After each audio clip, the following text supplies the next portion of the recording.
Hey there, welcome to Board Game Hot Takes. My name's Tim. And this is Chris. This is Adam. And today we're going to be discussing board game conventions. And specifically, I just returned from BGG Con, or Board Game Geek Con. And I'm going to be sharing a little bit about that experience, as well as talking about a lot of games that got played over there. Adam and Chris are along for the ride tonight, and they're going to be drilling in and asking me some questions about how things went. Before we jump into that topic, I've got just a little bit of news. So I was invited to be a guest on the Board Game Geek podcast, hosted by Candace Harris. Candace and I are going to be chatting about my experience with BGG Con. So some more information about what we're going to be talking about today.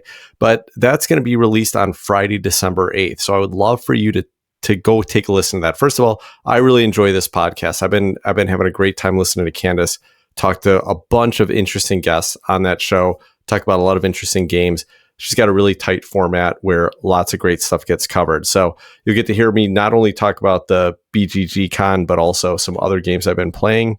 And here's the deal.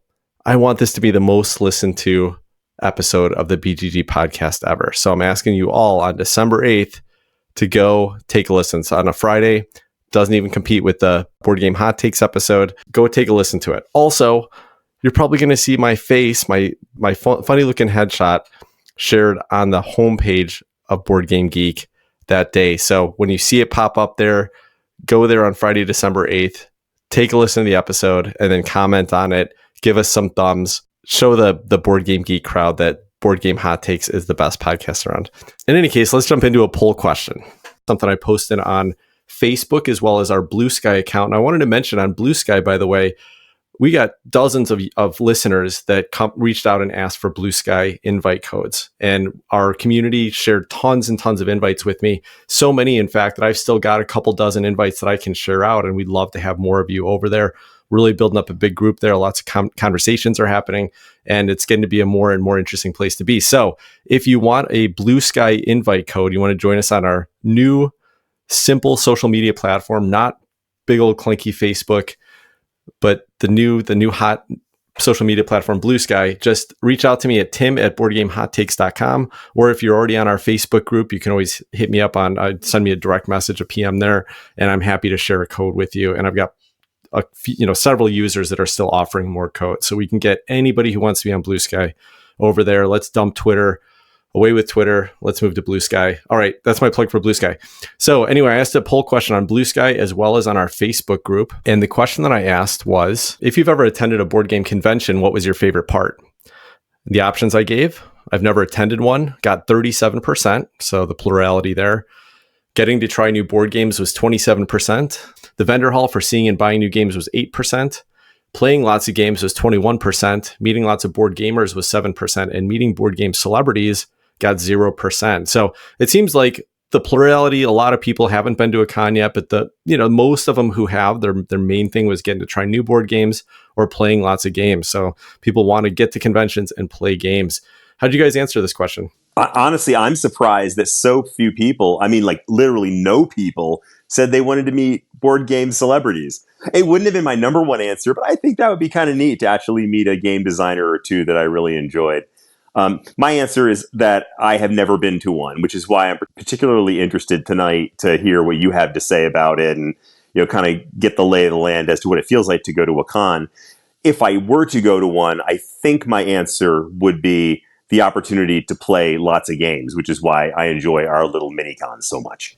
Yeah, I'm in the same boat as Chris. I have never been to one. I'm kind of scared of, the idea of being around that many people in a giant place is just causing me anxiety just as I think about it. So actually going and doing it, I don't know if I could do it. I worked at Comic-Con San Diego, one of the biggest ones. I've worked there at a booth one time. And even that, just a couple hour shifts every day, even that was just like overwhelming for me and very fatiguing and exhausting.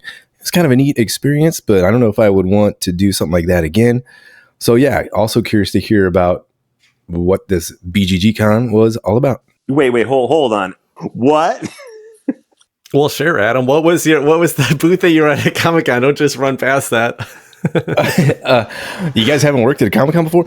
No, I had a buddy that makes prop replicas, so extremely well done replicas of props from movies. So like a lot of the Marvel stuff, they'll have swords or Harley Quinn's bat.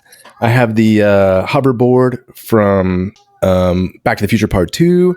I have a King of the Hand or Hand of the King, whatever it's called, from Game of the Thrones bottle opener. So kind of novelty, pop culture-y stuff like that. And they make some very good, high quality replicas. I guess they make them to like live action role play quality for some of these things. I think there's a standard. I'm not sure. I'm not totally in the know on this, but a very high quality movie prop replicas. My friend works for a company that did that, and they go to Comic-Con every year. So they invited me a few years back, pre-COVID, to help out and work the booth. So I got to do that and experience the San Diego Comic-Con, which was pretty neat. Nice. That's cool. That's cool. Yeah. So some of the cons, I think, San Diego Comic-Con is huge. I don't know how many people attend there, but I know some of the biggest ones like Gen Con gets like 30,000 visitors. Origins gets like 20,000 visitors. So there are some huge ones. Now, BGG Con isn't quite that large. I think they said the final attendance was just under 3,000 people. So it's not quite as big as that. And maybe that had something to do with my experience, because I had a really, really wonderful time at BGG Con, and I'll talk a bit more about that. But here's what some of our listeners had to say. So Matt Rolfson over on our Facebook group said, "We are overwhelmed with ways of actually getting board games, so buying games is not the draw for me. But getting to play a game I haven't played before is a definite draw." Frank E. Duty said, "Only been to one and I was sorely disappointed. It was probably my fault as I attended by myself. I expected to be received and welcomed with open arms. Didn't quite happen like that." Frank's got a great point here. And I was, as I was at this con, now I was kind of lucky. So my local friend Dano, when I signed up for this con, I didn't know he was going. But when I mentioned to him that I was going, he's like, "Hey, I meet up with a group of friends from my old hometown. It's like 12 people get together there every year." So he's like, "When you get there, come hang out with us. We'll be around."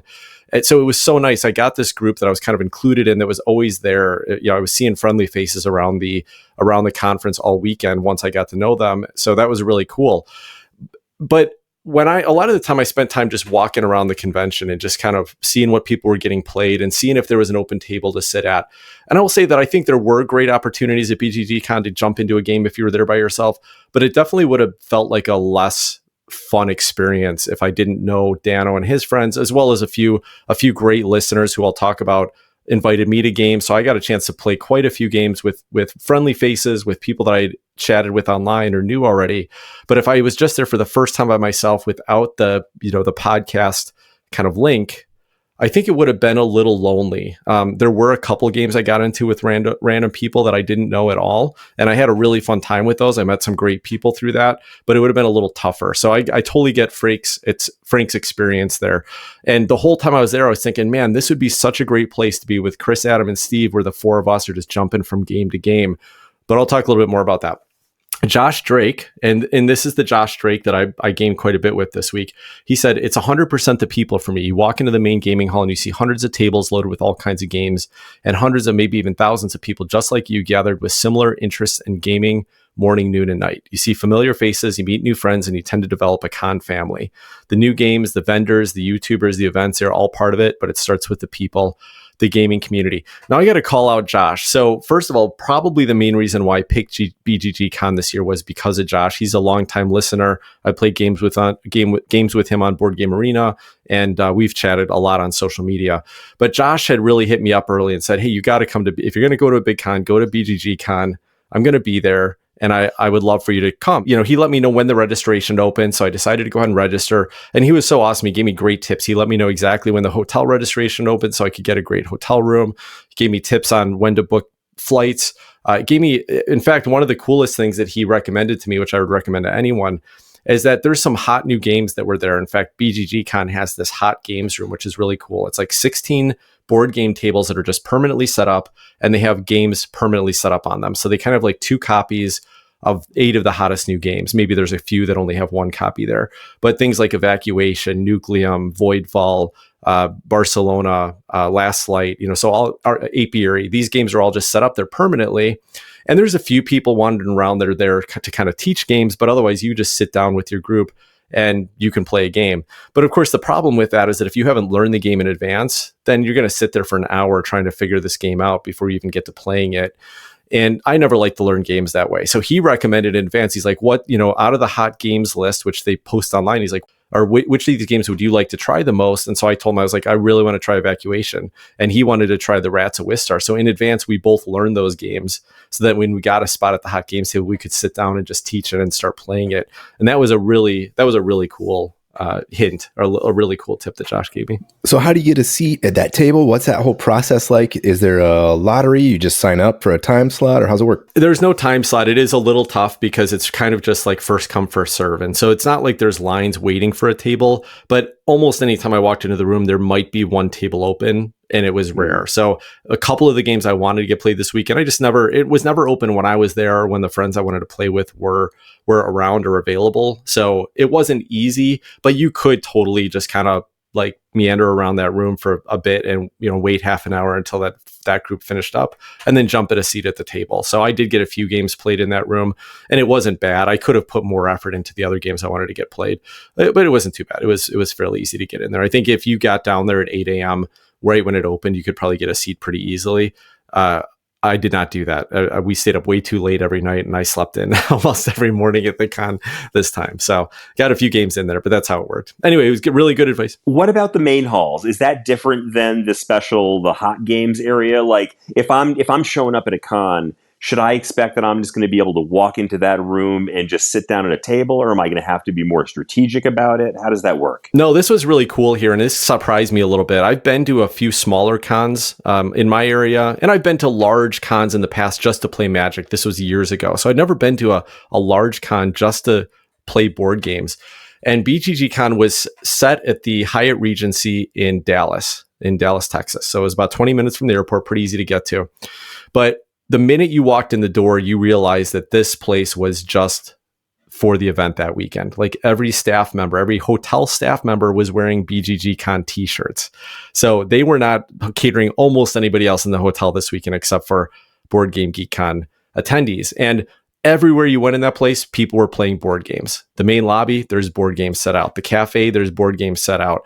I thought it'd be like one or two ballrooms. So I just, I checked in, went over and got my badge, which was super easy. There was a couple of people in line in front of me, and I didn't even realize this, but they were handing out, they would roll a dice and you'd get a couple of free games when you walked in and got your badge. So I got a couple of games, and then I just checked into my hotel room, dropped my stuff off, and I came back down to find my friends. And I was like, I'll just walk around a little bit.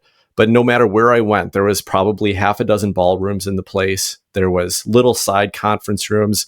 Everywhere was just open gaming space. Now, there were places that they had reserved gaming, like there were tables that said, this is reserved gaming, but you just had to look at the little sign on the table, and then maybe in like 3 hours, there's a game reserved there. So until then, you could play a game. So we were using some of these small little breakout rooms to hang out and play games because they're a little quieter. But the large conference room, there was never a lack of tables. You could always find a couple spaces to sit, especially on the fringes. So yeah, one of the other cool things that they did here was that they had signs that you could find in any room, pretty much any gaming room. And one said players needed and one said teacher needed. And so you could just sit down at a table, put a game out, and then just set up a sign. And I jumped into a couple of games that way. I'll talk about one really cool experience from that. But you could pretty much always find some game where somebody was trying to play it, or that they wanted to teach on it. So they just bought this game. They didn't know how to play it, and they were hoping for someone to teach it to them. And if you knew the game, you could sit down, you could teach it, or you could play it with them. So it was really... yeah, it was very cool to get in. It was very easy to get into games. Of course, a lot of people were there with their friends. So there was a ton of tables where I'm sure it was just, 3 or 4 friends playing together, and they didn't have any of those signs up. But aside from just easy to find places to play, one of my favorite things to do in between almost any game, I wouldn't just sit there and just play game after game. I'd get up and I'd just wander these halls. And it was just so awesome to see hundreds of different board games set out on the table, tons of games that I just loved, where I'd just like to walk by and to see all these beautiful components set up, or I'd stop by and I'd make a little comment to somebody like, oh, that's, like how many games of hegemony did I walk by thinking, boy, these people have been sitting here for 7 hours. Every time I asked them, they'd been there for 7 hours too. Loving every single second of it, I'm sure.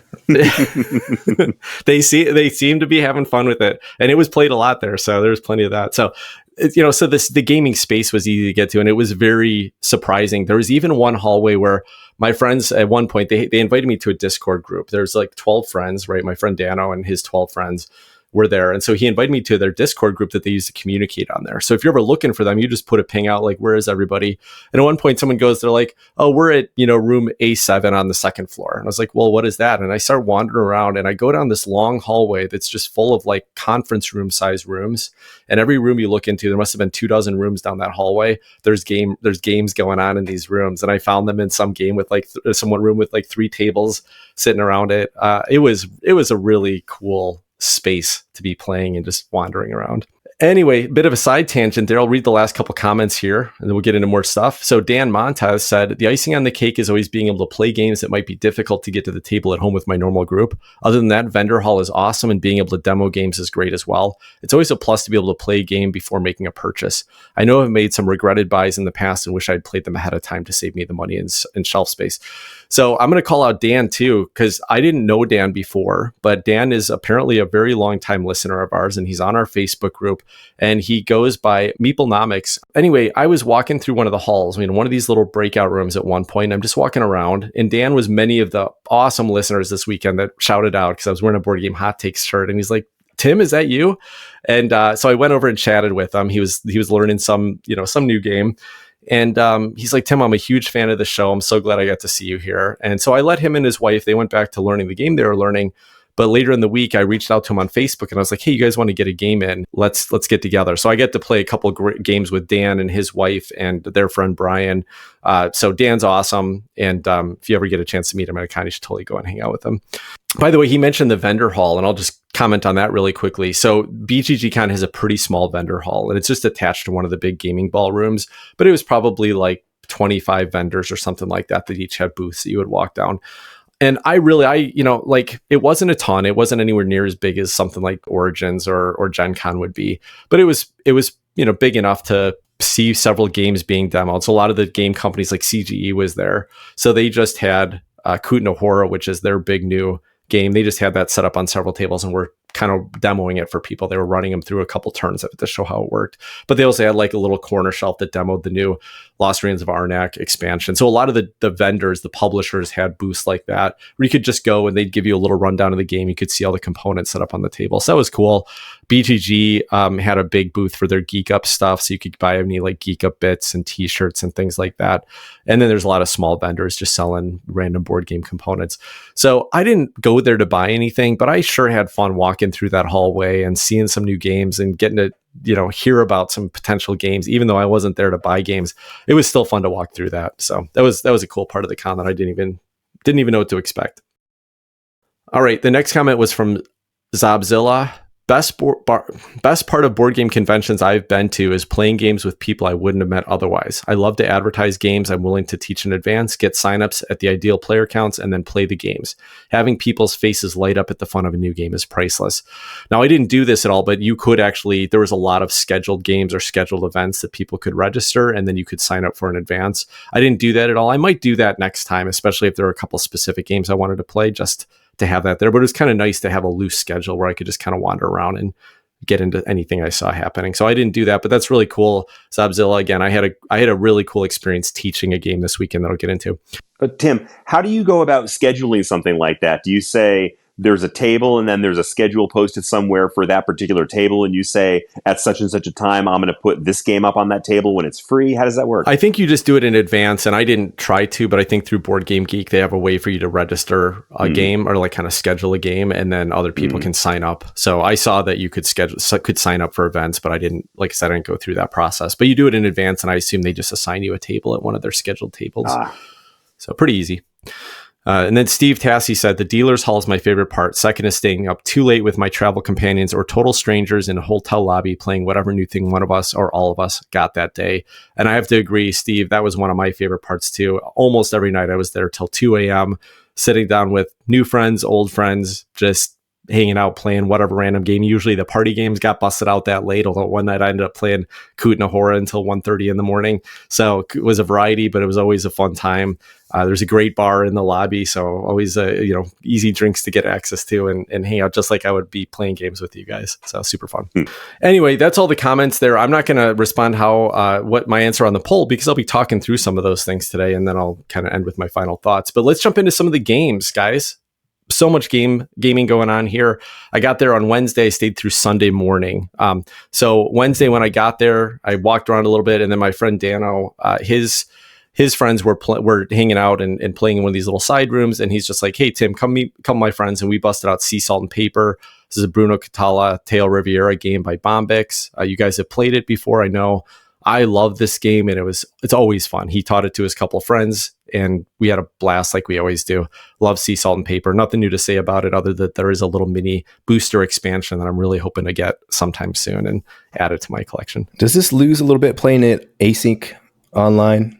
Yeah, I think so. I think it's more fun playing in person. It's just like a simple little card game. So it's kind of like any, like we played Take 5 on BGA this week, and it's definitely more fun when you're sitting there in person and everybody flips their card at the same time and you get to see what happens. Well, that's the same when you're playing something like... Are you talking about Take 5 or 6 Nimit? There's so much...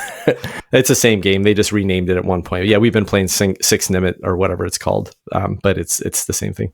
That's funny. I didn't know there was a Dave Brubeck game out there. The first time I got introduced to it was at a little board game meetup, and it was that they had the version called Take 5. So that's what I always think of it as.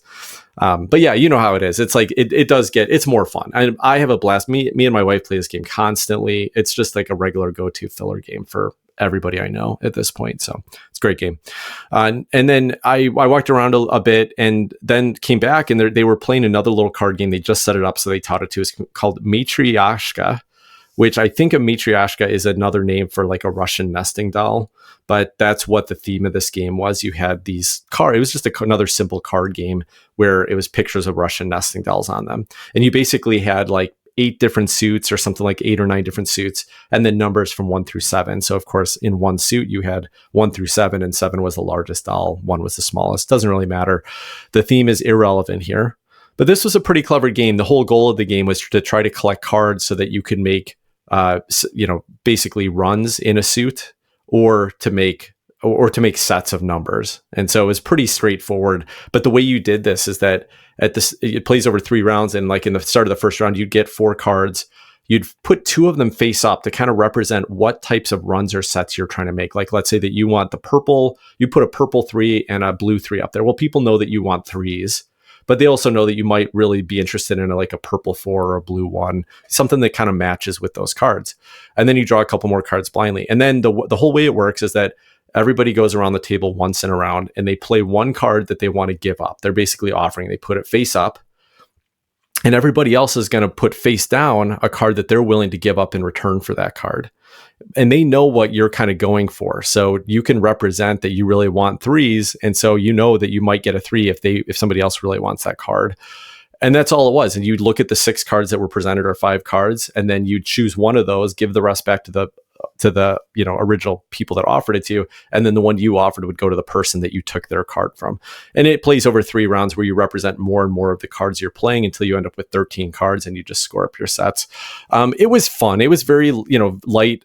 It's a very light card game, but what was fun about it was just everybody's putting that face down card, hoping that, either that you're going to get the card, or putting something that you hope that they don't want because your hand is totally fine and you don't want them to take your offer, but you have to offer something.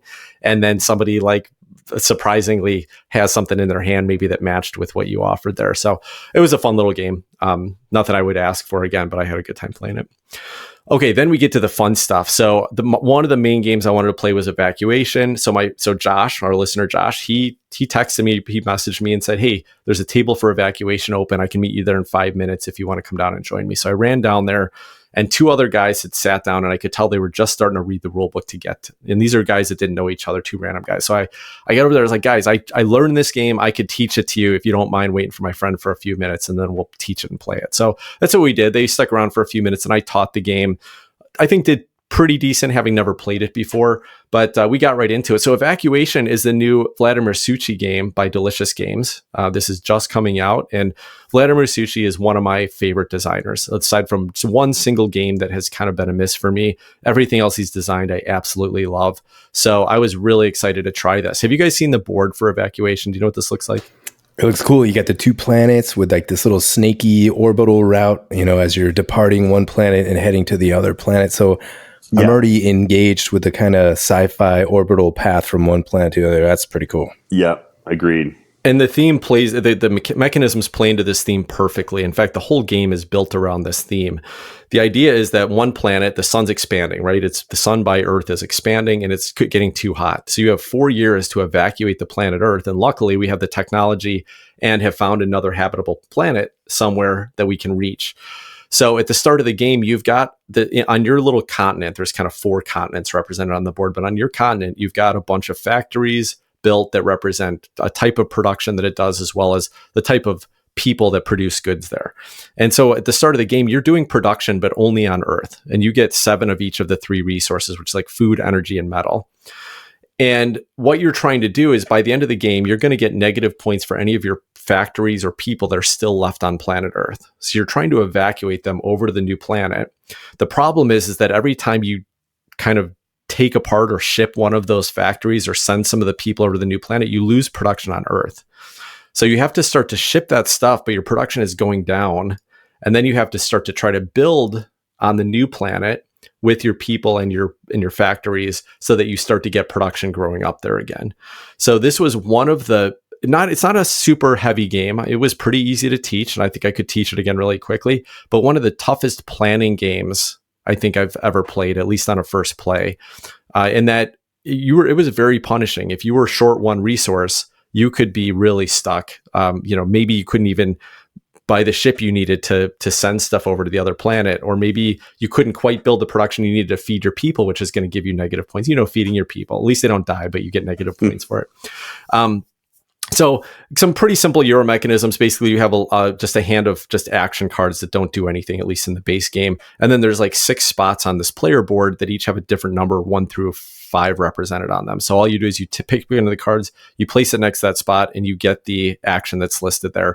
And the basic actions are like you can build a ship, you can build, you can pre-manufacture factories over on whichever planet, but whenever you build something, you have to build it at the place that you spent the resources on, which is another cool trick. So like if you spent the resources on Earth, you have to build the manufacturing plant that just sits on Earth waiting to be shipped, and then you actually have to buy a ship and you have to put it on that ship and send it over to the other planet and unload it before you can build it, which is a different action. So it's that type of stuff. There's a really cool tech tree. Each player board has their own unique 9 technology that you can discover, where you have to take like a research action, and then you can do one of the bottom row ones. Once you've done the bottom row, you can start to research higher up that track and get better benefits. So unique technologies that you're getting throughout it. Tim, let's get to the dessert here. Is this the best Vladimir Suchy game that you've played? Does it conquer all other Vladimir Suchy games, or where does it sit on the Suchy ranking scale? It's not the best. I liked it a lot. I thought it was really fun. I'm afraid that the cycle of what you go through here, which is a really interesting challenge on the first play, would start to feel redundant after a few plays. So I'd love to play it again, but like as a first play, it didn't beat out Underwater Cities for me, and it didn't beat out Woodcraft for me, which I liked a little bit more. But it was really fun and really clever. How long of a game was it? Yeah, it was a good 90 minute to 2 hour game. If everybody knew the game, it probably took us just a tad longer than that, but it wasn't bad. It was fairly quick. Surprisingly, it went faster than I thought it was going to. Top 3 or 4 Vladimir Suchy games for you, Tim? I would say so, and I probably played 6 of his games at this point, so I would say it's up there in the top half. Okay, so what are the top 3 or 4? You said Underwater Cities and Woodcraft. What does Pulsar make it in or no? Pulsar, I think, is up there. I haven't only played it one time, so I'd say those are probably my top 3.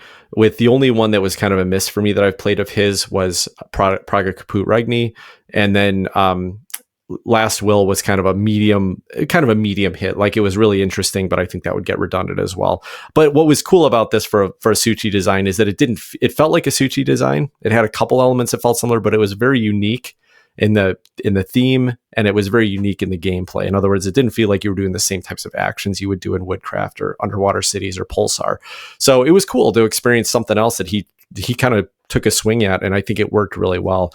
I mean, I'd love to play it. I could be wrong about the kind of replayability of it after a game or two. One of the cool things that I'll mention without going any further into the mechanisms is at the end of the game is finished when somebody has upped their production of all 3 resource types to 8 on the new planet and built 3 stadiums. And stadiums are supposed to represent like entertainment. So they're kind of making your people happy over there. You also get other benefits when you build stadiums, but the point is that you have to meet these 4 conditions. Or if you get to the end of round 4 and nobody meets them, then you score the game. And the scoring works like, basically, if you didn't, you take the lowest of those resource tracks. So let's say you got 2 of your resources up over 8 and one of them to 6, and then you left 2 factories on the old planet, and you were 1 short on your entertainment facilities and your stadiums. You now go 3 more points down on the lowest track. So you went from a 6 down to a 3, and that's kind of your final score. So if you don't make it all the way to the top and do everything completely, you're going to lose points. And even the person that pushed the end game and hit all those goals, if they have any negative stuff, like they didn't move all their factories over, or they didn't build the stadiums they needed, or they couldn't feed people in the last, or in any round, they get negative point tokens, and that still reduces one of their tokens down X number of spaces. So it was really interesting. Like, I pushed everything off my planet. On my first game, I got everything off my old planet to my new planet. There was, I think, 1 turn where I didn't feed somebody, and I was 2 stadiums short at the end. I only built 1 stadium on my new planet. And the other players were all like, you're going to crush us, because we didn't do anything. Like, we missed so much stuff. But the way that endgame scoring worked, a guy that had just only 2 negative points instead of the 3 that I did, and we had a finishing final, resource just under that 8, ended up winning against me. So it was interesting. I don't know how much I love the endgame scoring, but I think it does at least make a very tight game. And it's like, you have to get everything right, or you're going to lose very critical points in the game. So I thought it was pretty cool. So this is a game that we had talked about playing. I think I was a little bit scared because it looked like it might be a very long game. But now that you've had an opportunity to sit down and actually play this, is this one that you think you'd want to bring back to us to do a full review on? I would love to. I think it'd be a great game to do a review. And it's shorter than Nucleum, which I'll talk about in a second, because I played that again this weekend. So, if you're thinking of like length of game, it's not a super long, heavy game. I would say it's, fairly midweight length. All right, cool. So anyway, the 2 guys that I got introduced to at that table, one of them was very thankful for teaching. He's like, hey, so I brought this game with me this weekend called Voidfall. And he's like, I've never played it. I punched it. It's all packaged and ready to go. And I'm hoping to play it with some friends this weekend, but they're not here yet. Would you be interested in trying it with me? And I was like, okay, hold on. First of all, he brought this gargantuan game with him. That's a feat in itself right there. This thing's a monstrosity. He was a short drive away, if I remember right. So I don't think he had to fly with it. But you had to bring an extra suitcase for that. Yeah, you would have had to. But he's like, so would you be interested in playing it? And I was like, so you haven't learned it? And he's like, no. I was like, okay, let me teach. I'm excited to play Voidfall anyway, so let me teach this game to you. I was like, I'll tell you what, I'm gonna go grab dinner. You get it set up. I'll be back in 3 hours. And he's like, I've never set it up. And I was like, never mind, that's not going to work. I'll help you set it up too, because that is a long experience to learn how to set it up the first time. And then the other guy that I was playing there that we had just met for the first time was like, I'll join you too. So we had 3 people that agreed after dinner to meet, and we met down at the big open gaming room, and we busted this thing out. And it took us, with me telling them what to do and help, it took us about 40 minutes to get through the setup. Now, this was a new scenario I hadn't set up before. There was a couple things I had to reference, but that's about what you can expect for setup on Voidfall. And then I taught the game, and that was about 45 minutes. So we were about an hour and a half in at that point, and we hadn't taken a turn yet. The game hasn't even started yet. Oh my gosh. Game hadn't started yet. So, but I will say that which I've learned every time, is that the game actually runs pretty smoothly and didn't take too long. I think we played 2.5 hours on the game. So the negative, of course, is that if I was playing at this home, and I've done this with friends, it would already be set up on the table. I would have done it the night before. Doesn't impact my gameplay time. If I have to teach it to friends, then yeah, you got to add that in. But if everybody knows it, it's not that hard to get back into. And I was able to teach it pretty well after only playing it twice, on my own. And I barely referenced the rulebook, maybe for a couple setup exceptions. I'm going to cut you off right there. I'm going to get to the meat again. Was the gameplay worth the setup and the teach for all 3 of you guys? Yeah, I think it was. They both said they really enjoyed it. I really enjoyed it again. And we had a really interesting experience this time because I picked a new scenario that was a little more aggressive. And it came down to the last round where I left myself a little bit open, and one of the guys came in and attacked me. And it would have been more beneficial for him to attack one of the Voidborn spaces next to him. He would have gotten more points out of it. But he attacked me, which left me open. I had to pull some other ships over to try to protect myself because I saw him coming in there. And then I pulled away from another space. So I lost the space to him, and I lost the space to Voidborn on the final end round attack. And it cost me about 50 points out of, I think I scored 150. It would have been a 200-point game, and I would have beat him by like 15 points. So the fact that I did leave myself open, and I knew it, there was no surprise there, but he took advantage of it, and it was a huge swing. So it was very cool to see what our actual PvP combat does in this game, because I haven't seen that in any of my other experiences yet. So you had some bad die rolls. You had some bad die rolls again, Tim. You kept rolling some zeros. What happened? No dice in this. Just bad planning for my point this time. So Tim, be honest. When he did that, did you complain because he was picking on you? I did. I absolutely did. Okay, I said, good. you know that other space would be more points, right? And he's like, I know, but I can't let you. I can't let that just stand there. And I said, you're right. It's fine. I've gotten mostly better spirited about being picked on in games. So I know you guys like to harass me about it, but I don't usually get too upset about it anymore. Anyway, Voidfall, Adam, I know you've been struggling trying to get it kind of set up and learned. How are you feeling about it at this point? Do you think you're ready to jump into a game? I keep hearing that the gameplay is worth all the setup and the rules, and digging through these 3 different rules book. I don't know how many different rules books. There's like 8 different rules book. I finally found the one that has all the answers in it. It tells you like what to do. It explains everything. I was like, where's that 5th rule book? That's the one I need. Okay. Yeah. Well, here it is. And stuff started to make sense then. So I have actually gotten to finally take a couple of turns. I remember playing it in TTS way back when, and I don't know if they had agendas. The agenda thing seems new to me. Maybe they did, maybe they didn't. So I'm still trying to figure that out. But I still think the action selection is so cool. The focus cards, I think, are amazing. I'm still eager to play this one, even though it's a beast to set up and figure out how to do it. I'm finally slowly, after it's been sitting there for 2 weeks on the table, I am finally starting to take some turns and get into it. I think it's going to be neat. Is it going to be worth setting it up and taking it down and doing all this and doing all that every time? I don't know. But if there's a group of people that's ever excited to play it, and then, yeah, like you said, Tim, set it up the night before, have everybody touch up on the rules and be ready to jump into it, then I think you're going to have a heck of a good time. At least that's what I'm hoping for. Now, that's a lot of ifs. I don't really have a group that wants to play it. I don't know how to play it yet myself. I haven't, I'll probably just end up playing this thing 3-handed a few times, and maybe my dad will get into it, but I doubt it. So we'll see how it goes. I'm hanging on to it because it seems pretty amazing. For me, Voidfall has been a big, beautiful $200 paperweight on my table ever since I got it. And I have a feeling the first game I'm ever going to play with that, other than the review game that we did on TTS a couple of years ago, is probably when I see you guys at our next con. Yeah, and I'm really excited about it. I don't even mind teaching it again to you, because again, it's it is a longer teach, but it's a pretty interesting set of mechanisms to talk through. I think you guys will be digging it. As I'm explaining, you'll be like, oh, that's cool. What's so funny about it is that action selection where you basically pick one of your cards in your hand, you play 2 of the 3 on there. I love it there. And then I'm going to talk about another game that I played this weekend that had something almost exactly the same that I didn't like at all. So it's so interesting that they just managed to put the right things together here.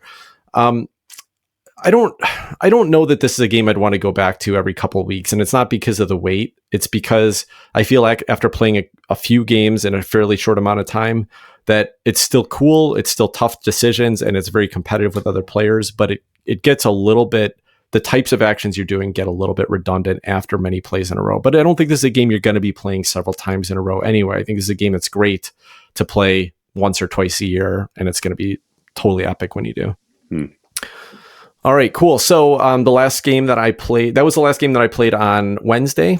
Not a bad day. What was interesting about this con, though, was that when we get together, we play a little on the slow side, but all we do is game, right? Pretty much. We get a couple meals here and there.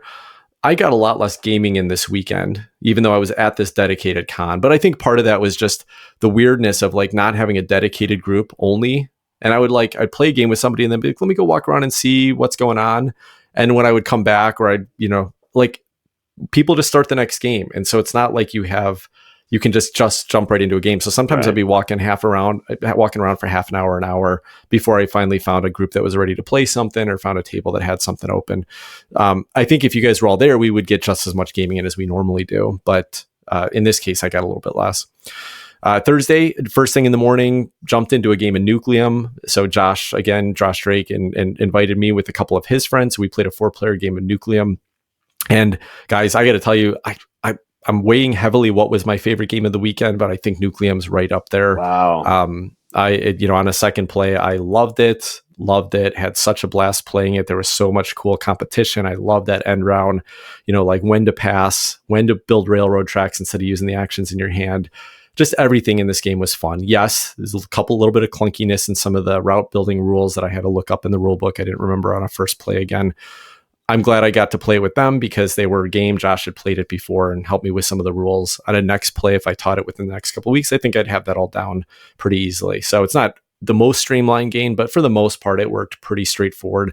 And we taught 2 people who had never played it, and they were just right in and playing right away. And in fact, I think they took first and second, me and Josh down at the bottom, with me accidentally, sorry, Josh, completely blocking out one of his buildings from getting to anything else on the map. Tim, how did you stepping back a little bit, overall, your performance at the con? I know there's no trophies or anything, but did you get any victories? Sounds like so far. I did get some victories. I would say if I mostly played 4-player games, I probably got about a quarter of the victories, and I feel pretty good about that. Well done.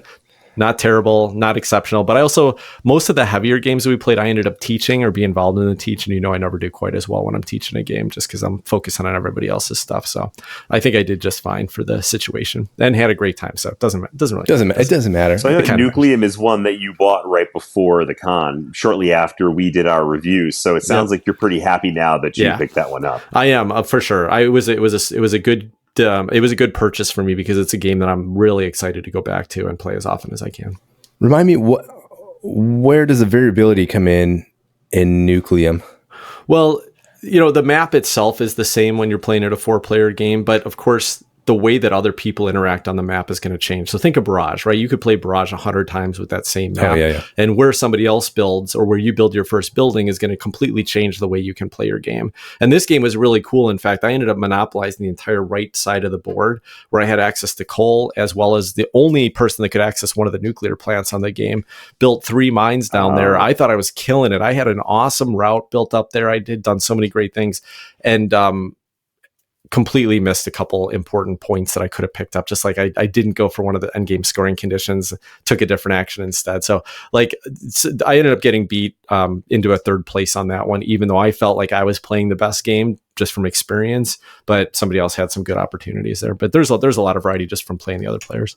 I've heard that this is from the guys over on Game Brain, that the buildings in Prague are pretty important, and that's pretty essential because I think those are worth double the points at the end of the game. Is that right? Did you notice that? Any kind of emphasis on Prague?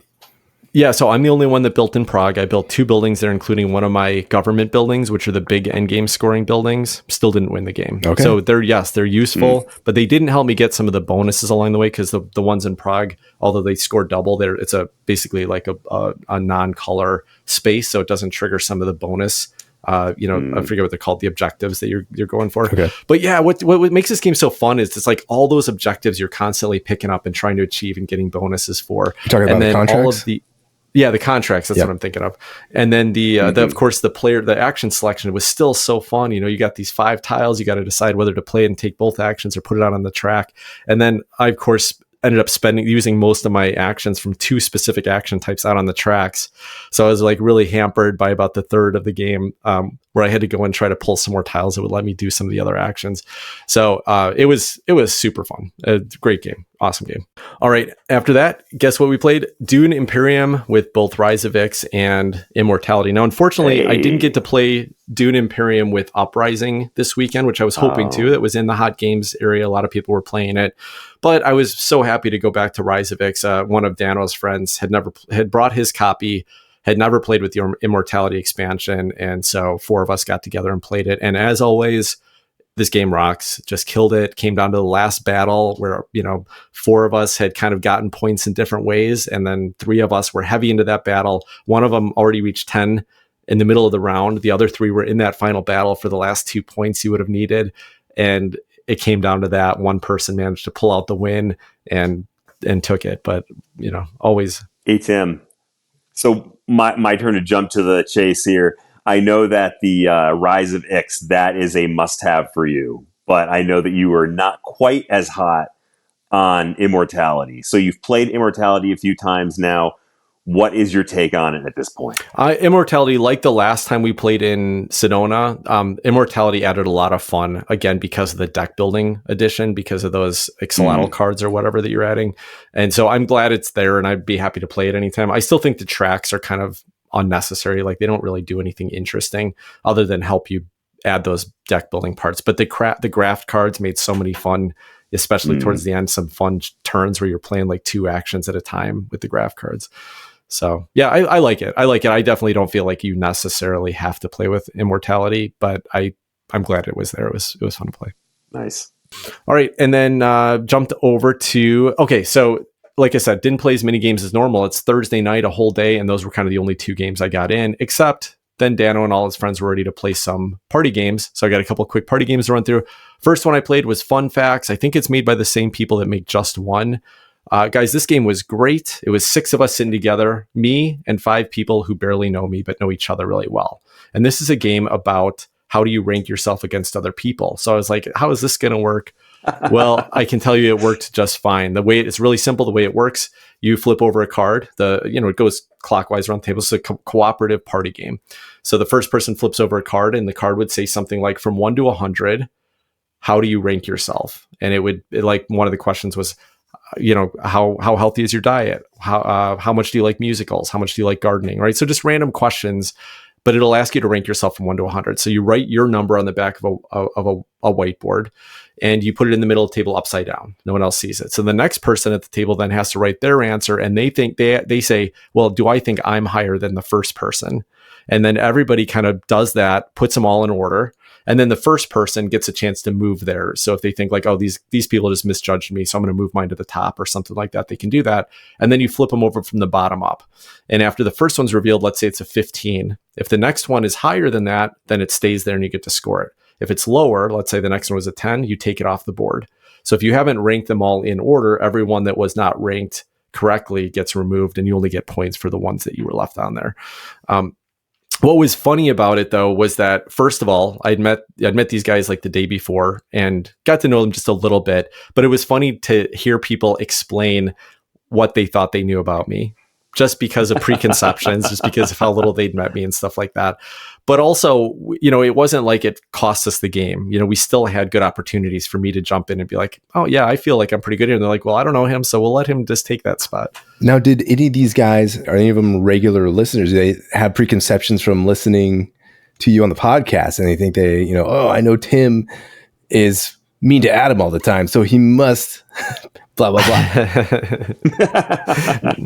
Not this group. This was all Dano's friends who I'd never met before, and they didn't even know I had a podcast. So Dano listens once in a while, I think, and he plays with me all the time. So he knew me a little bit, but to be honest, we mostly just play games together. So he probably didn't know that much about me anyway. But it was also funny because these are all guys that are just like, they're old gaming friends. So they don't really know each other too much outside of the gaming world anyway. So it's like, just some of it was just as much of a surprise. And it was just one of those situations where you flip it over, you're like, what?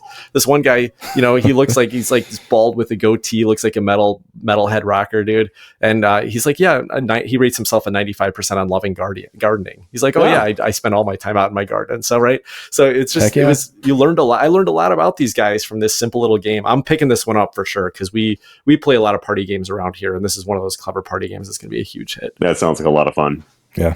All right, and then the next one we played, which I'll only mention briefly because I didn't like it at all. This is called Word Slam. This was the Word Slam Family Edition, which I think changes the rules just slightly. But the idea is that you have 2 people sitting across from each other. So it's a teams game, and they have a bunch of cards with different words laid out. And so they both get to see one clue card, and they have to flip cards over until their teammates can yell out the right answer that matches what the card they said was. I found this game completely obnoxious. it was almost impossible to make clues that were useful there. And it was just slow and dragged. Everyone's just sitting there quietly while the one guy's looking through 100 cards on the table.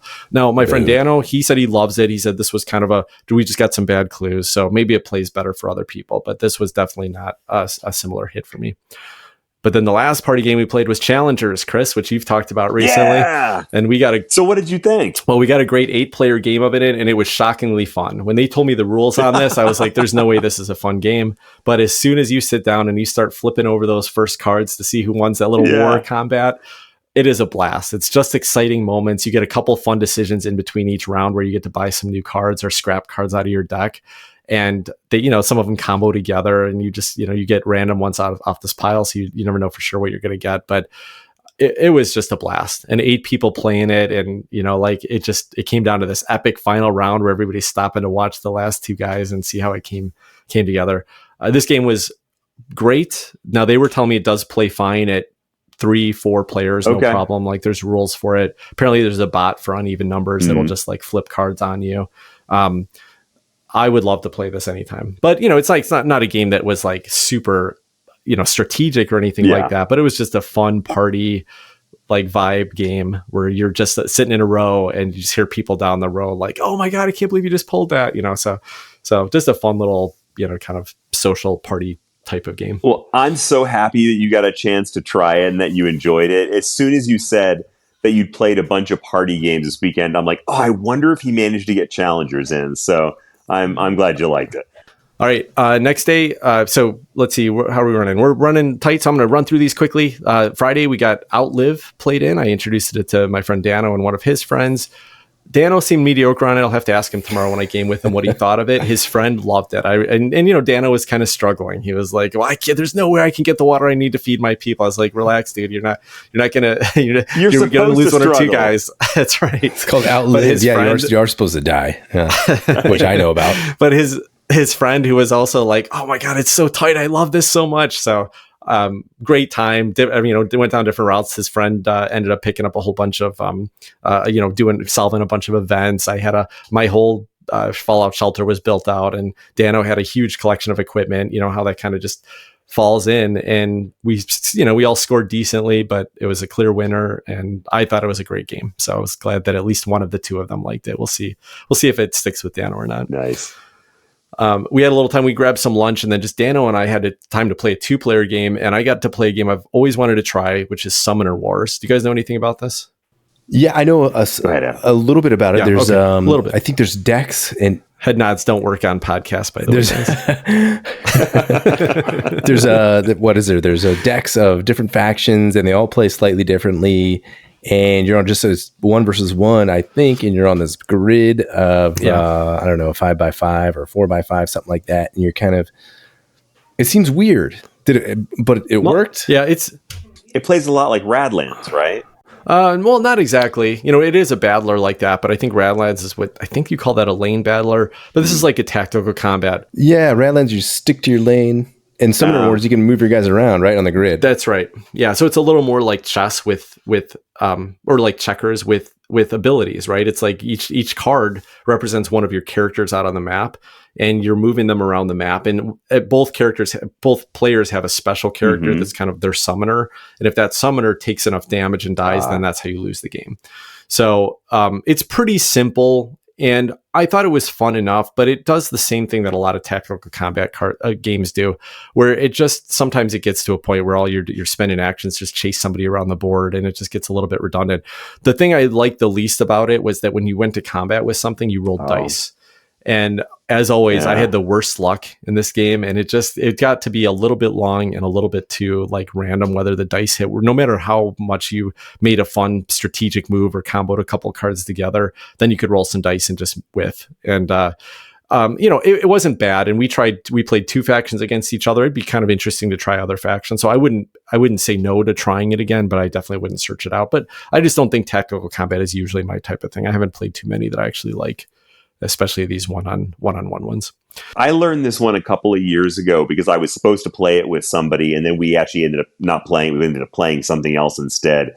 But it seemed mildly interesting, but I think I'm with you on the tactical battler thing. It just didn't strike me as super appealing. Yeah, I'm with you guys too. The tactical combat skirmishy kind of stuff, just none of them have hit for me, or I don't know if it's my jam. Cool. Well, I was wandering around a little bit after this and walked through the hot games room, and there was a table of Age of Innovation sitting there, which I'd had my eyes on all weekend because it looks beautiful on the table. And these two guys were sitting down again, apparently trying to learn the rules. So I was like, guys, can I teach this game to you?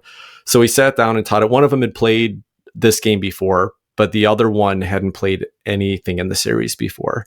But he seemed like a pretty smart guy because I got through the rules and he was off and running. Like he had no problem at all jumping in and playing through Age of Innovation.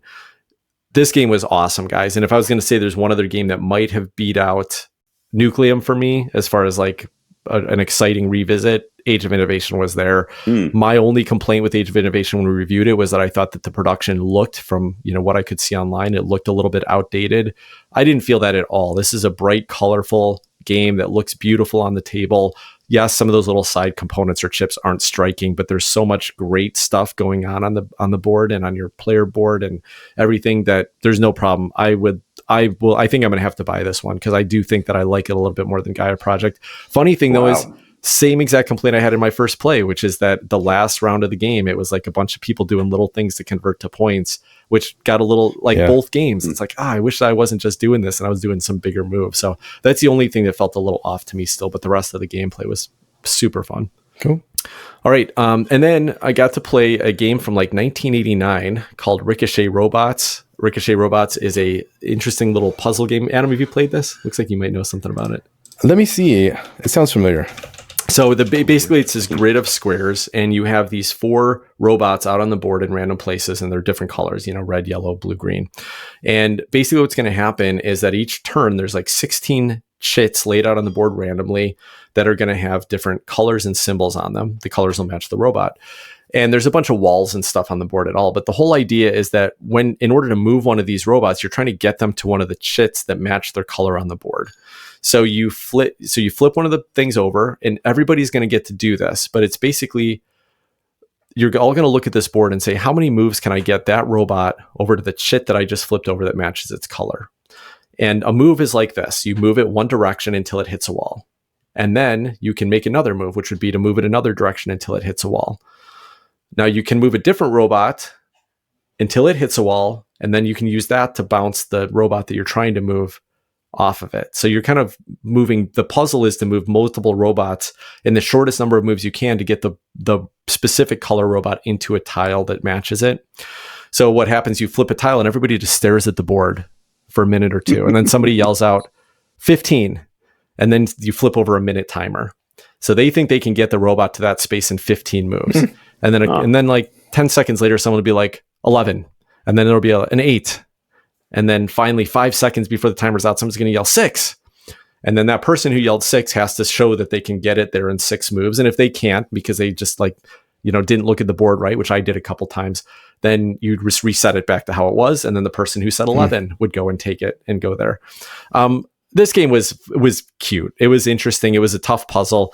Josh invited me to this game with some of his friends, and one of his friends knew this game well and just crushed us like every turn. He'd be like 3 and the rest would be like, I got 16. How'd you get it in 3? But it was really fun when you did get, like, I ended up picking up a few of the points in the game. So like there were a few where I was able to get the lowest one. And when you could do that, it felt so clever to be able to make that happen and beat the other people to the lowest count on it. So it was a fine game. It was I would say it's a fun activity. Definitely a little bit of a puzzle with the tension of the timer in there. But cute, very old school.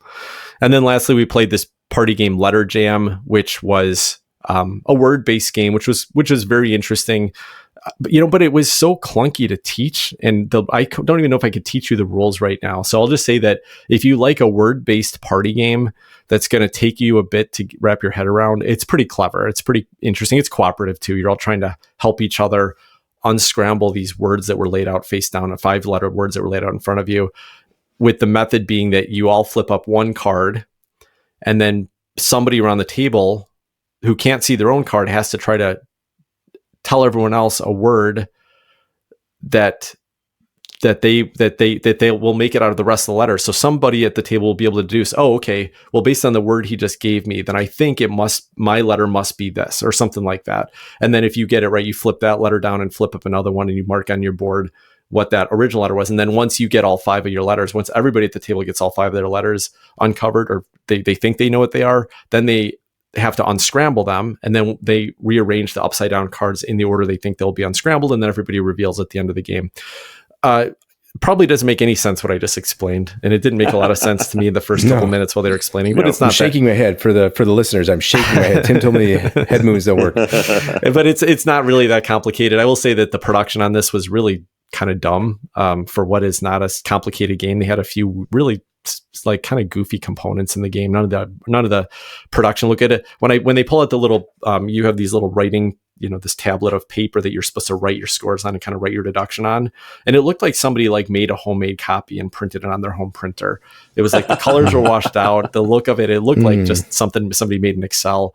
So it doesn't need a great production. It's like kind of a simple little card party game. But, other than that, it was clever. I'd play it again.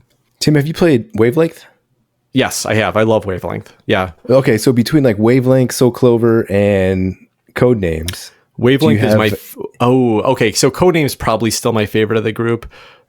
Wavelength is right up there for me. And then I would say, Just One is another one that gets compared to all those time. Just One is great, but it's getting a little old for me. I've just played it a ton. So Clover is interesting, but it's so thinky that the room just gets silent when people are working on it. So this was a little more fun. There was definitely more interaction with the team, sitting around the table and chatting, but I think Codenames first. Did you know Wavelength though? I think that's a Bruno Catala design as well. Or no, that's you know who that is? That's the guy that made he made Quacksequedlinburg, Wolfgang Warsch. He made the Mine. Wolfgang Warsch is one of the 3 designers listed here. That just cracks me up that guy makes so many huge hits, and Wavelength, this crazy party game with a big massive component on it, was one of his as well. Anyway, off on a tangent there. So that was Friday. One more day to talk through because I didn't play any games on Sunday. So Saturday, first game I got in, I want to mention to you guys this game called Federation. If you look this up online, it looks cool. Check it out. It looks cool, right? It's got this huge board, tons of iconography, very colorful. It's essentially a kind of a glorified worker placement game, but it's pretty clever. Basically, there's like 5 planets printed around the outside of the board, and each of those are special types of actions. Like they might give you resources or allow you to take income, or different things. But in the middle are these 2 3x3 grids. So there's basically 18 worker placement spaces you can take, but every player has 4 chips. 2 that have a 1 on it, 1 that has a 2, and 1 that has a 3. And so when you take a worker placement space in one of those, you put one of your chips down, and not only do you get the benefit, which is usually triggering one of the planets on the outside, but there's a couple other things, but you also then will use the power that you put on that chip towards either row scoring. So whoever has the most chips of their color in a row at the end of the round will get some extra points. Or in each of those 2 3x3 grids at the beginning of each round, one of the planets is flipped over. And every time you take an action on any planet, you're basically getting a power from it, meaning it's going to increase your power score with that planet. And so at the end of the round, whichever one of those 2 3x3 grids has the most total numbers of anybody's is going to score double the points for the things in there. So there was an interesting combat between, well, do I take this space, which is really good for me, or do I put my 3 chip over here to make sure that the blue planet scores, because I haven't used the orange planet at all, and everyone else is going to score huge on that. So it's a pretty fun it's not heavy. It looks heavy when you look at it. It's a lot of components and stuff, but it's a pretty fun interactive worker placement thing that did some unique things, and it's a game I'd play again, but didn't do enough unique for me I think I won't remember this game in a year or two. But it was fun. It was a pretty game, a lot of setup, a lot of components to put away at the end. Probably not worth all of that for what you get out of it. But I was glad this was one that Josh introduced me to again, and I was happy to learn it. And it was a game I knew nothing about, so that was a fun part of this weekend. Sometimes it's just, teach me anything you want to. I want to try something new, and this was a fun one to try. Next, got to play Clank Catacombs because one of Dano's friends who brought Dune, and I was talking about how much I love Paul Den, and he's like, I've never played Clank. So I was like, we got to get Clank played this weekend. And guys, this was a huge hit. I played it with 3 of Dano's friends that had never played it before, and they all loved it, and it was a blast. One guy got knocked out, but the other 3 of us all two of us got knocked out before the end, and one of us won, and then the other person made it to the end. So it was very tight scoring at the end. Exciting moments. Like I had every single green cube in the bag, and they were not drawing them out, and people are yelling at me from across the table because my cubes aren't getting drawn out. I finally did get knocked out anyway. But one of the guys at the table was big into role-playing games, and so the whole time he's like telling a narrative of what's happening as people are moving around the board. It was so funny. This game is great. And like the guy that wanted to play with me, we're like 3 turns in. He's like, I love this game. I'm going to go order it right now after I played this. So hit harder for everybody else than it has for you guys. But I loved it. It was super fun for me. I had a great time. Tim, did any of the rotating rooms show up? They did. And in fact, so a couple showed up early, didn't have too much impact, but one showed up like close to the end, and 2 of us got totally screwed by it. And I was one of the people that got screwed by it, and it was awesome and hilarious. So yes, it was still a fun game. I still had a shot. I still won the game, even with the thing rotating on me and totally having to rechange my plans. It was a very fun experience. All right. So here was one of my favorite experiences of the weekend. It's a game we've talked about a lot, but I'm walking around this big ballroom, and there's this guy that has a copy of Scythe that he clearly just opened. Like he's punched it, but he's still got the little, packets in the bags with the wood pieces. I forget what they're called, the little silicone packets or whatever. He's never opened it. Silica gel. Do not eat. So he's sitting there. He's got a player wanted and a teacher wanted thing there. And I was like, yes, let me teach you this game. So I went over there and I was like, why don't we wait just a couple minutes? Let's see if anyone else joins. Cause I think it's a little better at 3 or 4 players. Almost immediately, we had another guy walk up that said, I tried this on the app one, but I never quite got it. So I'd love to play with you guys. And then this couple walks up and they're like, we've had this game for 3 years, but haven't approached learning it. So I'd love to learn it. So we played a 5-player game of Scythe. It was so much fun, you guys. And everybody at the table had a blast. The teach was like 15, 20 minutes. Everyone was in taking turns. Turns were like 30 seconds a piece. This game goes so fast. And we had a blast, and it came down to, I played the game a lot, so I know it really well. I was playing the Nordic group, though, with the blue ones up at the top of the board, which I think are probably the hardest to play well. They're like, their power just isn't that strong or anything. So I was happy to play it. But I got in, of course, I played it before, so I was a little more efficient. I got some stars built, and we were coming down to where like I had 5 stars, but everyone else was really cycling up their power. And it's like everyone else was going to be getting there really quickly. And I spread myself a little thin on the board, and guy came in and beat me on one combat, took out some of my stuff. And I was like, I'm going to lose this game. Like any second now, I'm going to lose this if I don't do some big move quickly. So I took a move where I went at combat into a place with somebody else, and I did not have any good power cards in my hand. So I was basically bluffing because they had more than 7 power. They had a handful of power cards. I was like, either they have to have something lower than a 3, or I have to think that they're going to think I'm bluffing here. Luckily, they ended up not bidding the full 7. I went all in and just barely beat them in power because they had a 5 power card. Just barely got that combat, but it was so exciting. It was so tense because I knew that if I didn't make that move, I was going to lose in the next turn or two. How did you know that, Tim? Because you counted the coins. No, that's how you knew that. In fact, the coins. You counted the coins. In fact, no, I knew it because I didn't know that I was going to lose. What I knew is that I was basically, I could only, like, I was set up to win. So I knew that I would be a very high risk of losing if I let them get any more points or spread out more. And I had not done any production. So I had like no workers on the board. I had 2 workers. Okay. So everything on the board was like 6 total spaces. Well, they all have like 7, 8, 9 workers, and they're starting to spread out all over the place. So I had to win by the stars, and I just bumped my popularity over the next threshold right before going to that combat. And then they were all right below me. So I was like, if I lose this, someone else is going to get their popularity up, and I'm going to totally lose the game. And that's basically how it works. So I got lucky just based on a bluff, but it was super exciting. Everybody at the table, so it's this woman that's sitting next to me, and I go in and attack her, and she's like, I think you're bluffing. She's like, I think you want me to blow all my power on this one. Everyone at the table is like, no, you got to go all in. You got to be. She's like, no, I think I need to pull back here. And so she didn't go all in, and I ended up winning the combat. But it was just so fun to watch them discover this game, because this was one of the first games that really got me into the board game hobby, got me excited about it. And throughout the game, people are looking at each other and going like, this game's really good. This game is so fun, right? And so they found the love of it, and it was really fun to get to teach it to them. and get to play it with them. And several of them did say they would listen on our podcast. So hopefully, if you're listening, I had a great time playing with you all, and it was really fun teaching it. So hope you enjoy future plays of it. Tim, did the game feel a little bit crowded at 5? I like it at 5. This isn't my first 5-player game, and yes, just a little bit. I'd say it's probably best at 4, just because it's a little bit more movement around, but it's not bad. Yeah. It just creates more fun tension, like there's real conflict for the encounters as well as for the factory. So cool game, and just fun to be a part of teaching it to somebody else. A couple other people had wanted to play it for a while and never had the chance to, so it was cool. You said that was your last game, Tim? No, just two more. I know we're getting late here, guys. Stick with me for a minute. I have to call these out though, because this is our listener, Dan, who introduced himself to me, and we connected for the last 2 games of the night. And I got to meet him, his wife, Megan, and their friend, Brian. And they were awesome. I had such a fun time hanging out with these 3. So we met up at like 9:00. They introduced me to Arboretum. So, their friend Brian had this game Arboretum, which I'd never played before, but always wanted to try it. And it is so confusing for a little card game, but also once you get the hang of it, it is so mean. It is so mean and so punishing and so hard. And I kind of liked it. I think I'd like it more if I played it a little bit more, so I could wrap my head around the rules on it. Basically, you're basically collecting cards, kind of like a draw 2, keep 1 and discard 1 type of mechanism, but you're drawing them from other people's discard piles or from the top of the deck.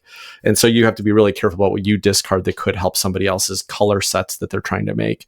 But then at the end of the game, you can only score a color set that you've laid out in your tableau if you have one of those cards in your hand, and if nobody else has higher power of those cards in their hand at the end of the game. So if I keep a 5 and lay out all the rest of my cards, but I didn't get that extra 5. I'm not going to get that extra point for laying the 5 on the tableau, and then someone else keeps a 7. I don't get to score that at all at the end of the game. So it's very mean, and you're definitely keeping cards intentionally to stop other people from scoring. You have to hold back some of your highest point cards just to stop other people from scoring. Adam, that doesn't sound fun to you? It sounds really fun if I could understand it. And this is a game I have too, because I've heard it's so good. And I tried looking at the rules once and playing it like 2-hand or 3. I couldn't get it. I was like too dumb. Yeah. So I have to go back to this one. I want to learn it and try to figure it out. Plus, the art is beautiful in these cards. You got the jacarandas, the purple trees everywhere. And you got these pink trees and all these beautiful trees in this game. Yeah, it looks really cool. And it's not too complicated. I think I got the rules on where I could probably teach it right now. But the first turn or 2, I was like, I have no idea what I'm supposed to be picking up here. I'll just grab a card and see how it goes. But as we started to lay cards out, they started explaining to me how, because what's weird about it is it's not like you're just like, you have to get a row of cards when you're laying them out in your tableau. It's like you get a line of cards, and the line could start from one end of the board, go down 1 row, then over 2, then down 3, but they all have to be in order. And all the cards that you're playing out have to be in order, no matter what sets they're from. So the placement rules are very weird. But yeah, it was a cool game. But probably not as much fun as some of the other card games I played this weekend, but definitely meaner. So if you want a mean card game, this is the way to go. Last game of the weekend was Kutna Hora, the City of Silver. This is the big CGE release right now. And so I've heard several podcasts talk about it. It was everywhere this weekend. I was at a couple of the hot game tables, and of course CGE was highlighting it. And I think it literally just is available at cons at this point. So anyway, Dan had picked it up, and he's like, hey, we played it this weekend. I think I can teach it to you pretty quickly. But this is like 11:00 at night at this point. And so he lays out this big, huge euro. Now, the cool thing about this, if you look at the board on this, it looks black and silver, like it's just black and silver. There's kind of 2 boards in the middle of the table. The main one is the city board that you're going to build on, but it's just empty plots. And it kind of looks like all black with like a little white outline. And it's almost like an old cell animation style, but it's just black. And then down at the bottom is this mine that's also black, or like I think the city's silver with black lines. And then the mine down at the bottom is just black with these spaces. And you're basically going to be building tiles. You're either going to be building tiles in the city, or you're going to be building them in the mine. And mostly the way it works is that you've got a handful of 7 cards or 8 cards, and each turn you take 2 of those cards. You're going to play 2 actions, and all the cards have 2 actions on them, one at the top and one on the bottom. So it sounds a little like Voidfall, right? Where you're going to get to pick one of several actions on a card. This, for some reason, wasn't anywhere near as much fun. The action selection part of it was very dull, because there was really like 4 actions you could take. But the only interesting thing was that if I took an action on this card, I'm giving up the bottom action that I might want to use as a second one. And you're going to get to play 5 actions in a round, I think, or 7. And then it plays over a few rounds.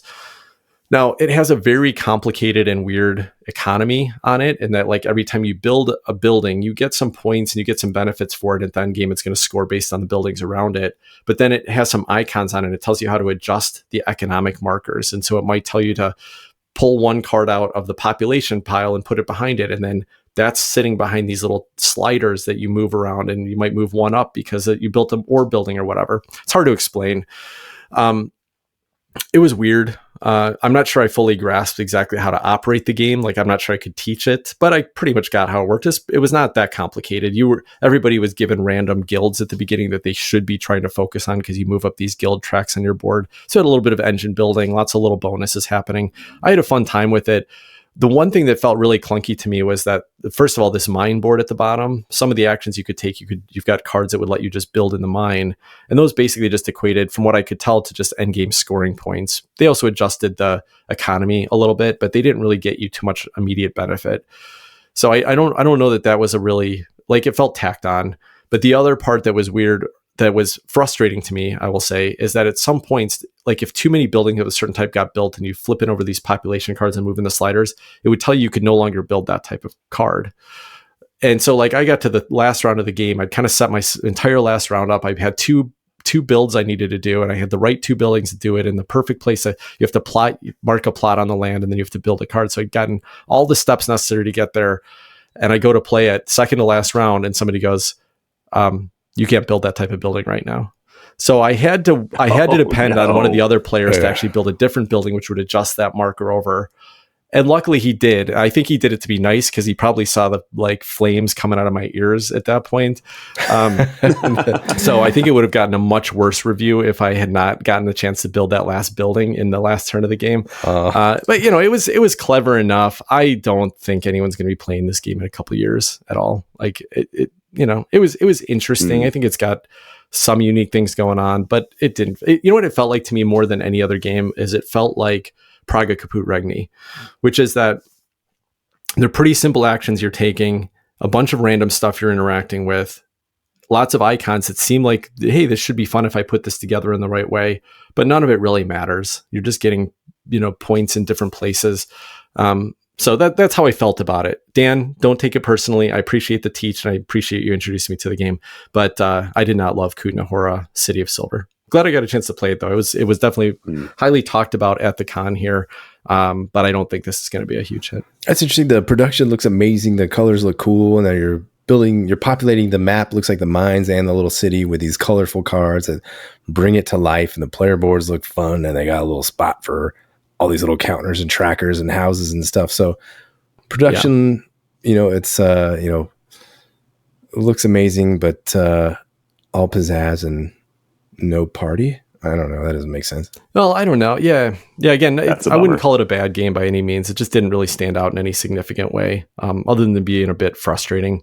But yeah, the production is very cool. Maybe that's what'll sell it to a lot of people, because it's like you got this silver board that doesn't have anything on it. And then as you build buildings out there and flip them, they're very colorful, pretty looking buildings.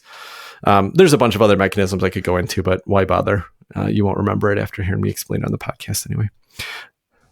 All right. Well, that was BGG Con. Now, I want to just mention, I did get the chance to meet a lot of board game celebrities there. And when I'm talking celebrities, I'm talking about designers. I'm talking about, other content creators, podcasters, stuff like that. And that was really fun for me, because these are people that I've been paying attention to for years. Whether it was like I walked up and shook Stephen Bonacor's hand. He's like the podcast. He's the old Stronghold Games. Tim, I heard you shared an elevator with Martin Wallace. Tell me about that. Oh my God. Yeah, that's so funny. As soon as I got to the hotel, as soon as I check in and I'm going up to my room, there's a few people in it, but the one guy looked vaguely familiar to me, and he's holding a box of Dune Imperium and a prototype box, just a white box with handwritten letters on the side. I think it was Brass Ireland or something like that, but it was Scotland. You said Brass Scotland, maybe. Yeah, I think that's what it was. I can't remember now, but I was like, that's interesting. And then I saw him again later, and there was a table dedicated that just said reserved for Martin Wallace. and that was him playing it over there. So yeah, I shared an elevator with Martin Walls. I'm telling you, I met James Hudson. I met Mick and Starla from Our Family Plays Games. I met John Gets Games, which I was very excited to say how much I loved his videos. Bunch of other people. My favorite experience though is I'm walking around this big palace room, this big room at one point, and I see the game Arcs set up on the table. Now, Arcs is a game that we reviewed a couple years ago. We've been watching it from Leader Games, and it's still not out, right? Didn't think it was, but I saw what was clearly what looked like a finished version of the Arcs board out there because I saw the most recent version of it, right? And I walk up to these 4 guys playing, and I was like, did you guys get your copy of this? And one of the guys laughs at me. He's like, nah, it's a prototype. And I was about to ask a question. I looked down at his name badge, and it's Cole Worley. So I just sat there and chatted with Cole Worley for a minute about Arcs and, how much I loved it on my early plays and stuff like that. So it was super fun. But there's like so many people. Nice. I have a feeling there's a ton of designers there that I just have never seen pictures of, and so I would never know. Was John Gets Games? So I got to ask about him because I absolutely love his videos. You got to talk to him? Was he like, who are you? Well, yeah, I don't think he knew who we were at all. Okay. I think most of the people that I introduced myself to, a few did. Like James Hudson knew who we were because we've interacted with him a bit on social media. Yeah. I met a lot of great people, and he did not. I don't think he knew who we were at all. But it was just good to say thank you because, to be honest, he makes our show easier a lot of the time because we have to learn these heavy games every week. And so I prefer to go to his videos if anyone's got anything out there. So I wanted to just really quickly too, I did get a chance to meet a handful of listeners. Now, the only times people would recognize me is when I was wearing a Board Game Hot Takes t-shirt. And I saw a lot of double takes. So I think there were more people that recognized me that just didn't say hi. So if you saw me at BGG Con, you should have stopped and said hi. Would love to meet you. But few people that I ran into there, a listener, Brock, who shouted me out, he yells at me. He's like, Tim, sorry I didn't bring any dice to throw at your head, but I just wanted to say I really like your show. So you clearly listened to that episode. Of course, nice. Josh Drake, who I mentioned already. Josh was one of the friendliest people I've ever met. Super welcoming, super fun to play games with, and just really helped make my weekend great. Dan, I mentioned, who I played some games with from Meeplenomic. Great game playing with him. Aaron, I was standing over the apiary table, the game that I really wanted to play but never got played, but I was standing at the hot games table, and I'm watching these guys play. I'm like, do you mind if I sit here for a minute?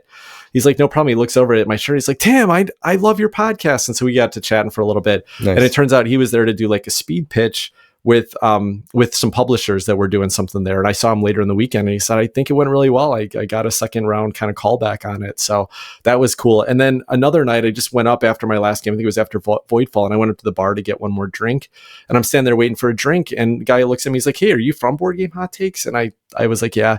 And and Darren is a regular listener, and he's a designer as well. So he actually, we're standing at the bar, and he busts out one of his prototypes, which looked amazing. It looked like a finished game, and showed it to me. And we chatted for a bit about the process of designing games and stuff like that. So such a great time meeting people that listen to our show, but also meeting a bunch of people that I've listened to or that that have designed games that I love in the past. So man, everything about this convention, I was just so much fun for me. I'm so glad I went to it, and I'm going to be trying to talk you guys into attending with me in the future, because I think you guys would have a good time with it as well.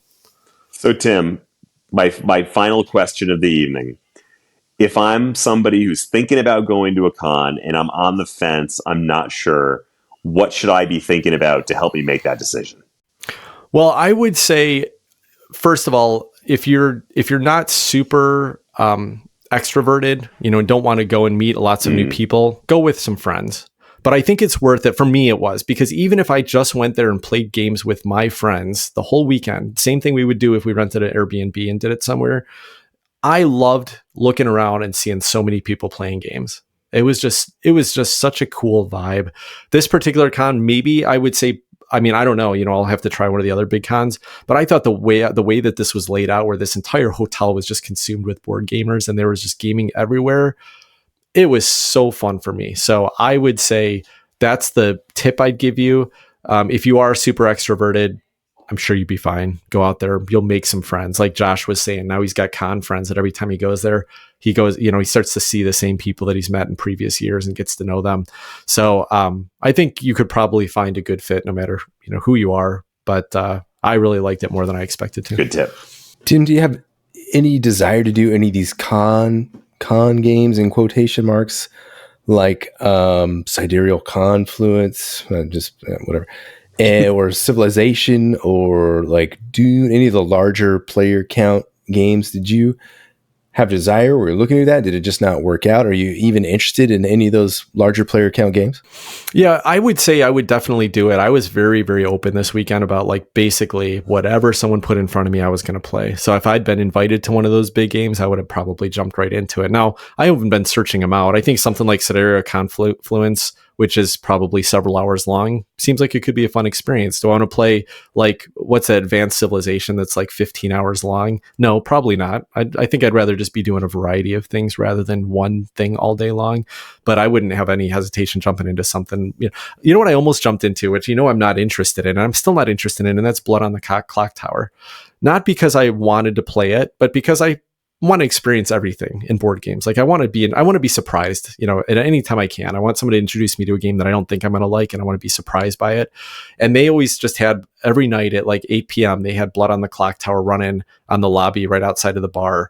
And it's usually a game or two going. And so I was so tempted to just be like, hey, I'm going to run up there and just sit in on this game, let them teach it to me and try it out. So I think it'd be a great way to try some things you wouldn't otherwise. Like that 8-player game of Challengers was probably a unique experience I'm not going to get almost anywhere else.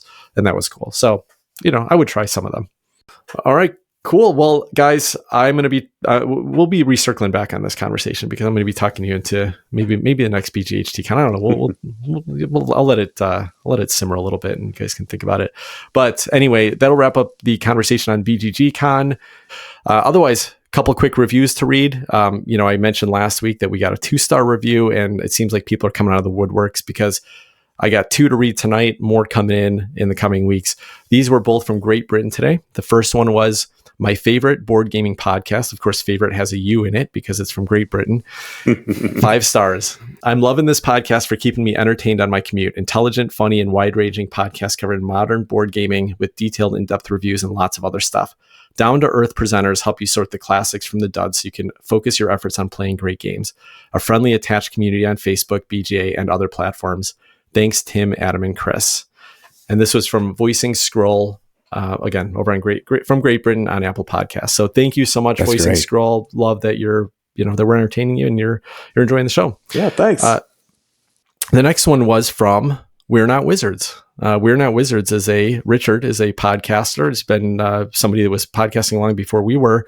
And he said, a new favorite, again, spelled with a U. I really like the concept of this show, especially since opinions can change on multiple plays. They also aren't afraid to be critical of the games that didn't hit the spot. Very easy sub. Well done on a great show. Thank you, Richard. That means a lot. And by the way, if you go back about 3 years on the We're Not Wizards podcast channel, you'll find Board Game Hot Takes on there because when he was taking a little hiatus, he invited some new podcasts on to just feature their show. And he put our show up there, probably introduced us to some listeners that wouldn't know about us otherwise. Maybe the only reason we still exist. So Richard, thank you. And so glad that you're enjoying the show, and thanks for the awesome review. Go check out his show. Wonderful accent. You will get lost in his charming accent and humor. Right spelled on. Spelled with a U. 2 U's. 2 U's in humor. All right. Well, that'll wrap up this week's episode. Thanks so much for sticking around with me on this journey, everybody. I had a great time if I met you, but also fun talking. So until next week, take care, everybody. Good night, all. Bye-bye.